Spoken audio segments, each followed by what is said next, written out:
remember the word social integration, moral regulation. Okay? And I told you that these are the most important key concepts of your life. We have to be integrated. Because when you are integrated, you belong to a group, you have values, you have moral regulation. So therefore, they are together, you know. Social integration and moral regulation is just part and parcel of society.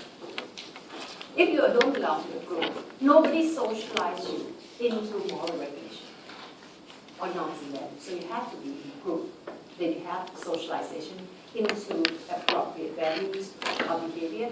Durkheim often called this value, we call it value. Okay? In similar terms, this is value. He called it collective conscience. Or idea of collectivity. Yeah? Collective conscience, moral regulation. Why we have to be controlled, he said. It is important. You remember me telling you he was a priest, right? He was a trained rabbi. Remember that? So the idea of values, of morality is ingrained in his thinking. Except that now he believes that the moral value doesn't come from almighty or supernatural God anymore. It is collective consciousness. It is values of the group, actually. It is moral regulation of the group. Why is it important? It is important because we are selfish, we are greedy, we are no good by nature. The individuals are no good by nature. Yeah? Morality is important because he viewed human nature as driven by egoism. There was another term just now, you heard egoistic suicide. Yeah, I don't know whether you remember that. Egoistic suicide. Yeah, egoism means greed, selfishness. Moral force is needed to suppress and control egoism and to provide rules and guidelines for behavior. We are no good by nature. We are greedy, we are selfish. If you are greedy, you are selfish, you just want to keep things for yourself. You will compete just like animals. Yeah? Then you can't live together as a society. There must be something to control you, to tell you what is right, what is wrong, what are the do's, what are the don'ts, and that is moral values. That's why it is so important that society provides us with value for moral regulation. So that we live with other people. It helps to suppress us from that egoistic drive or egoism. We are no good, society is good, society is helping us. Yeah? To take us to free us, the individual submits to society. In his own writing, we submit to society. And this submission is the condition of his liberation. We let society take over. We follow society. Society constrains us. This submission brings freedom. We let society control us. Instead of feeling, that something controlling us, we are not free. He said, no. We become free. What does it mean? Because for man, freedom is the freedom from blind, unthinking physical forces. We are greedy, yeah? We are blind. Yeah? There are a lot of those material forces that tend to blind us, that tend to make us fight each other to gain more and more of those things. Yeah? We are blinded from those things. Freedom comes from being freed from blind, unthinking physical forces. This freedom we achieve by opposing against them. Against all these material forces that try to lure us into doing something that is not good for the society. we have to be free from all this. Have to be free from it. We can't do it ourselves because by nature we are like that. We need something to help. This freedom we achieve by opposing against the physical forces, the great and intelligent force, which is society. We use society to help free us from our own selfishness, our own greed. We are being enslaved by all our own egoistic nature. Society helps to release us, help to free us from this. We achieve by opposing against them, the great and intelligent force which is society, under whose protection we shelters. We are greedy, we are selfish, we are full of passion, egoistic drive. By nature, we are born bad. Yeah? We can't help ourselves because that is our nature. So we need to have society helping us. And society help to shelter us from all those bad things by giving us all these rules, regulations, norms, values, moral regulations.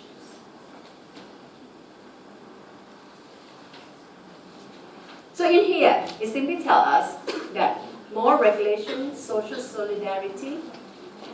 What is social solidarity?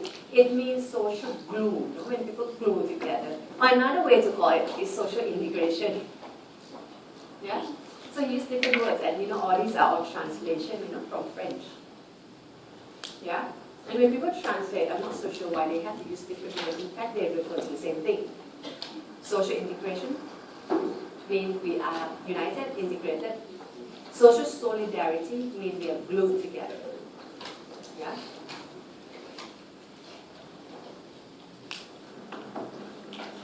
Okay, that's nothing much. Okay. When you have social integration, social solidarity, balance, equilibrium, equilibrium, right? It means balance. Consensus in society. Yeah? This leads to integration. After we socialize into the collective conscience, into moral regulation and all that through education, the education is becoming important for the country because it's the means of socializing people into appropriate moral regulation. Yeah? And once we are integrated in society, what we have is social integration, social solidarity, balance, equilibrium, and consensus. Agreement. Consensus means agreement. So, another way to call this perspective is consensus theory.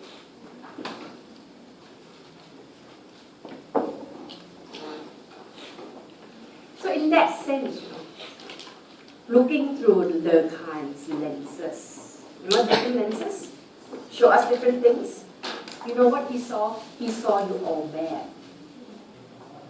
He saw you all egoistic, you all selfish, greedy. And he saw that, oh, lucky, at least society helped to control us. Yeah? Take us away from all this egoistic drive and tell us what is right, what is wrong, giving us more regulation. Society is good, and because people are socialized into the more regulation, society is peaceful. Yeah? Therefore, social order is checked. That is the model of social order. Yeah, how come that's social order? Because people are integrated and people are regulated. Okay. Social order, social change, right? Relationship between society and power. How come we have social order? Because people are well regulated. They are well integrated.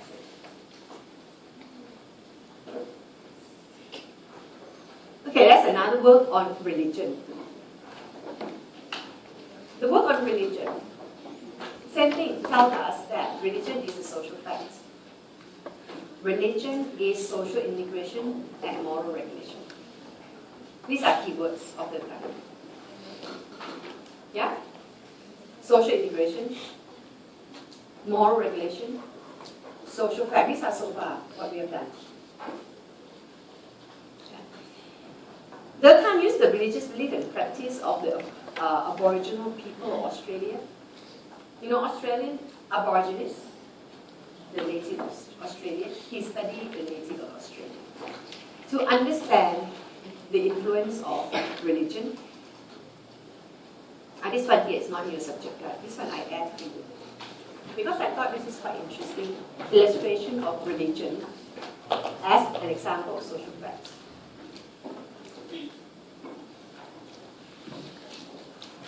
What is religion? Remember I told you that the Khan's supposed to be a priest again? He's supposed to be a priest. But later he said, where is God? You know? How come we have something called religion? I said, if you want to understand how religion is created, you have to go back to the most basic. That's how we call it the elementary form. The most basic religion. Yeah? Which is not complicated by all the ritual or the the church, you want to see the essence of religion. He did textual analysis. You know what textual analysis is, right? Look at the documents left by anthropologists, travelers, and missionaries, yeah, that wrote about the native Australia, the Aborigines. To cut it short, I'm not going to go into that in such detail. If you're interested, go and read the elementary form. These studies show that religion is a social phenomenon, a social fact, an expression of collective conscience. Religion or God is just the shared value among people. That's it. Just now your friend said, religion is social, this is practiced by a lot of people. It's fact, because as you practice it, it becomes having life of its own. And I say that is what we call God. Right? And that's what theology tells us. That is Almighty God in heaven. Don't come saying, no, that's not true. It is us. It is something like the norm. The norm is not God out there. The norm is a collective entity, an emergent property, something that has life of its own. God is something, it's just the same. Norm and God is the same thing. Once upon a time, when we don't understand, we thought this is Almighty God in heaven. Is it not true? It is about people coming together, yeah, and they want to have the sense of social integration and moral regulation. Yeah. Then they create a symbol to unite them. That symbol is God. That symbol is the Totem. The purpose is to provide emotional security through communal living. People live together. They want to feel belonging. Yeah? They want to have sense of emotional security living with one another. So the Aborigines associate feelings of security with one another. They want to feel secure, living with one another. Yeah? This one is a little bit, I abstract it a bit too much, which is hard for you to understand. Okay, let me just explain this part. We are native of Australia. We are the primitive people, right? For primitive people, it's so important that we need each other, right? Yeah? To hunt. The hunters, as they go out to hunt, they have a big catch, the whole village share. Yeah? Because not all the hunters go out and hunt and come back with lots of things, right? So they have to share a lot. They have to be united. Alright? Now, see, we want to be united. We want to feel comfortable with one another. We want to have that sense of emotional security with one another. how to do it. It is important for the native to create something to symbolize this unity. They create. They take objects in nature, sometimes plants, sometimes animals, sometimes woodcraft, and they say this represents our village. This represents our unity. This is our God. They pray to these animals or these plants or these woodcraft that symbolize their society. This is God. In fact, God symbolized their society, symbolized their idea of unity. They have the God. And they start to look at the God with fear, with awe, because this is important to the society. This God is called the totem. Now that's a religion or this God is called the totem. The totem represents the security they have with one another, and with object in the environment. They need to feel comfortable with one another and with other things in the environment. So they need to feel comfortable with the rain, with the trees, with the animals, with all these in the environment. In order to feel secure, they need a sense of security. They create God to represent that security, to represent the unity they have with one another, to represent other things in nature. And now they come to think that everything that they see in nature, and even them, they themselves, is the creation of God. So the totem or the God represent their relationship with one another and their relationship with other external environment. God is the creator of all this, or the totem. Totem becomes supernatural, becomes sacred. When you go back and read, you see the idea of sacred and profane. Profane is something ordinary, doesn't have any power. Something, some plants, some animals is being labeled as sacred. Why it is sacred? Because it represents the community. So all in it means this. It means we need one another. We need one another. So therefore God is created. God is created to symbolize the unity we have with one another.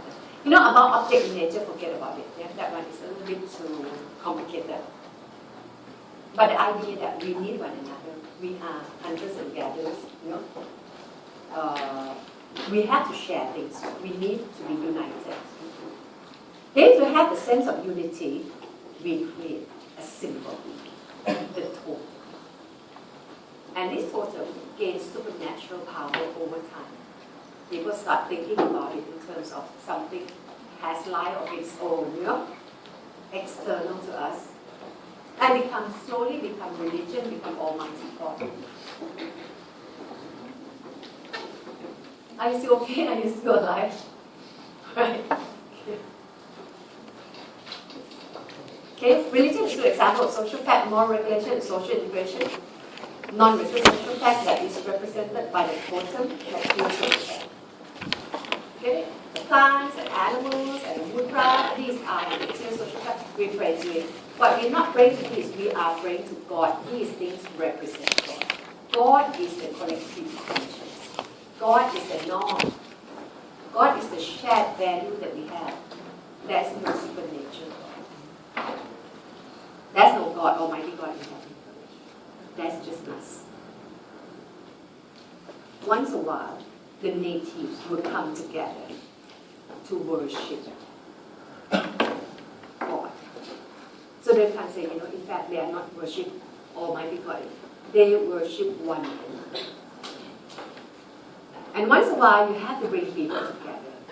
If you don't have this kind of totem of religion, to be able to call people together, come and worship these things that they regard as sacred, people won't come, right? But now, they fear God. You have to come. It's the time we worship. So people come and worship. In fact, you're not worshiping God, you worship one another. That's what it is. So religion has that effect to reinforce social solidarity. Yeah? To glue people together. I think it's so important. Yeah? So moral integration is moral regulation, social integration, social solidarity, very important. Religion helps to do that.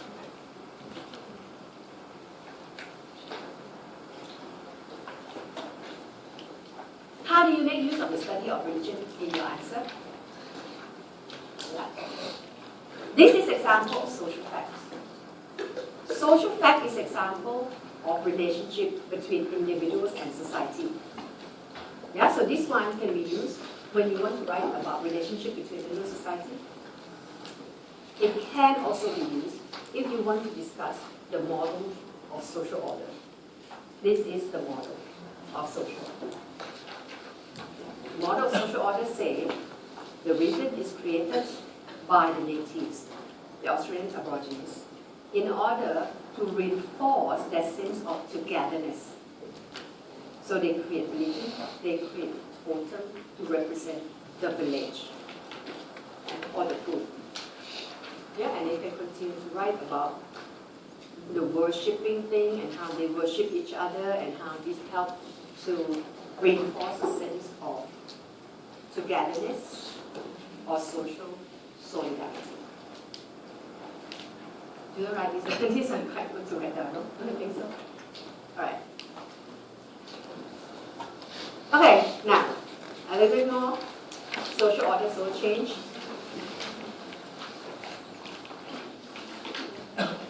Is it a lot? Is it heavy? Not yet, no? So far we look at social fact, right? You okay with social fact? You know what are the examples? We look at religion, and religion is another example of social facts. Because it is collective, it has life of its own, it constrains behavior, it shows the relationship between individual and society, it helps to create social order. Yeah, that's what he said. In his work, in his book, The Division of Labor in Society, Durkheim looked at social order and social change. So this one here will be used if you want to write about social order or social change.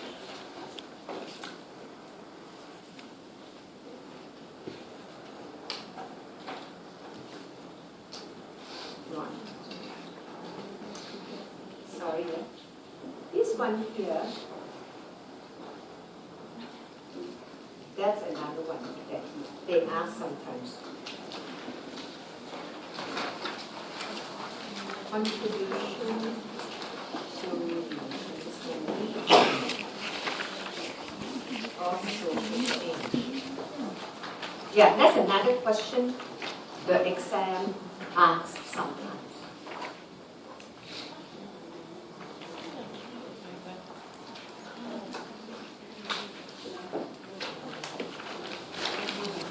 If you can make, I don't have it, so you have to write all this down. But if you know, we're not going to wait for you. If you haven't written this down after class, I will flash this one more time. These are examples. Okay, so if the question asks for contribution to the understanding of social change, you can use this one.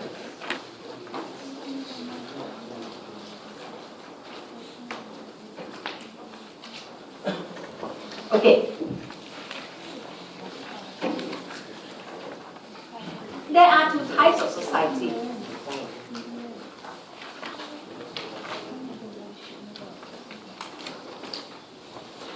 Remember there are two types of society, one type called pre-modern, one type called modern. Remember that?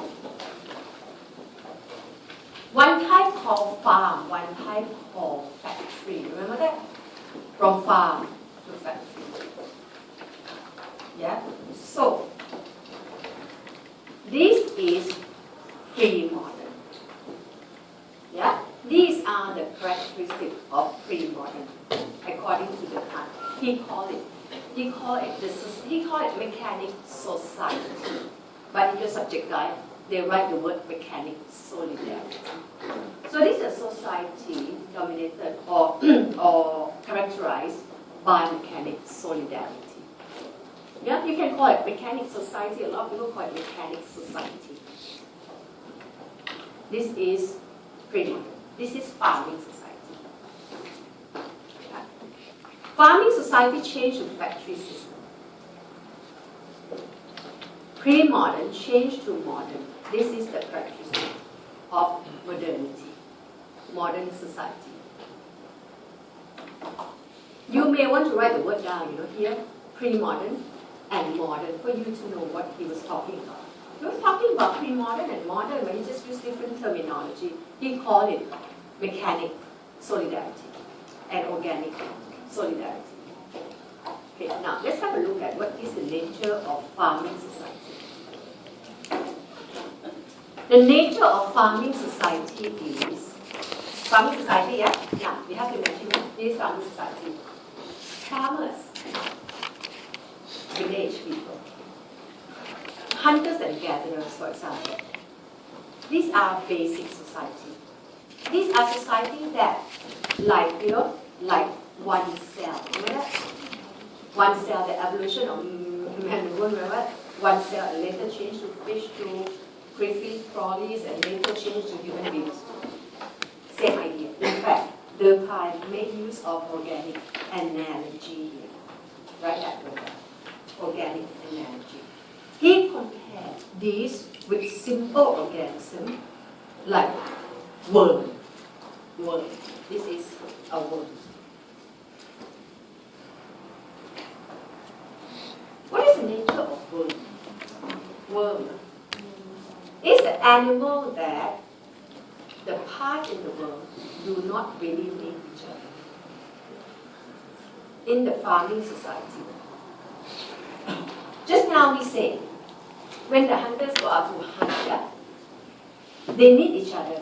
They need each other to a certain extent. They are united, not exactly based on the fact that they truly need one another as compared to the other side. But they are united mainly because they are similar. They are of the same tribe. Last time, tribal people don't even have individual names. Yeah? They're just tribe members.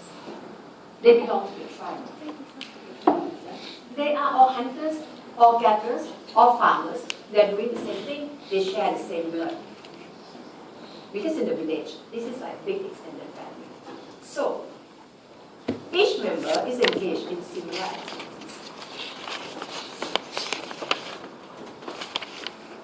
Yeah? People are farmers, they're all farmers. There's no farmer and teacher and CEO and all that. That is when society becomes differentiated. Yeah? When it becomes more complex. Simple society, everybody is hunters, everybody gatherers, everybody are teachers, because it's one single cell. You know that?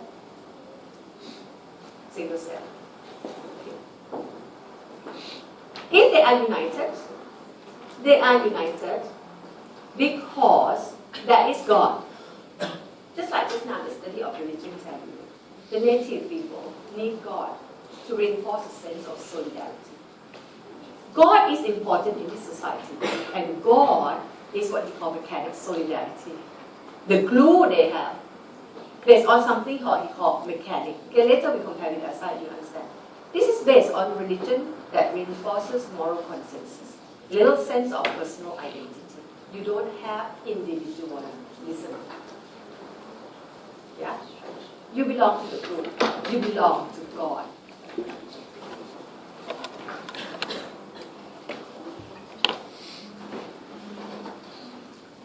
Okay. So how social order is achieved? Because people obey God. People obey one another. Yeah? Remember, God is other people. You come and worship each other, right? That is the model of social order. Yeah? Social order is achieved because people are the same type. They need to be united. They create God. They create something we call mechanic solidarity. If If there is wrongdoings in that community, people commit crime, for example, that take away social order. What we do cannot. Very serious. We have to bring back, we have to reinstall social order. By how? By severe punishment. That is what we call repressive law. Repressive law. Why? Why it has to be so severe? Because, you understand, in small communities, you commit adultery, it affects the whole society. You kill someone, it affects the whole society because it is big extended family and community society. You steal from someone, it affects the whole society. You do something wrong, it affects God. You are sin against God. Can you imagine that? God is a community. Yeah? You can't allow people, to commit crime because it affects the whole group. So therefore, wrongdoings, it has to be put stop. You have to stop that kind of bad things. Then there is something called repressive law. Yeah? What is repressive law? Repressive law is a law that says you have to stop doing it. It's an eye for an eye, a tooth for a tooth, that kind of law. If you commit adultery, you'll be stoned to death. That's the type of. If you steal, chop off your hand. You heard that Brunei is doing that now, right? Did you hear? Lately, they were saying that Brunei is reinstating that kind of law. That is the type of law we call repressive law. You have to put the bad action, stop, repress it, stop it. Okay? So, this is farming society. The model of social order says, this is small group, they are linked by blood, by the fact that they are doing the same activity. Later you come to know, they are not naturally linked. Okay, later they can talk about modernity, and he said, just like human being is better than the monkeys, better than the fish, modern society, better than pre-modern. Why? Because it has better way that people are glued together. Now, this way, we need God. Because people are not naturally dependent on each other very much. You can still go out and hunt. You still don't have to totally depend on other hunters, for example. So you need God to reinforce a sense of togetherness. God becomes very important. If you sin against God. That's why you have public response. You can tell people, hey, come, this girl commit adultery, she betrayed her husband, let's all come and stone her to death. Possible. Yeah? The villagers will come and help implement that execution because she was sin. Because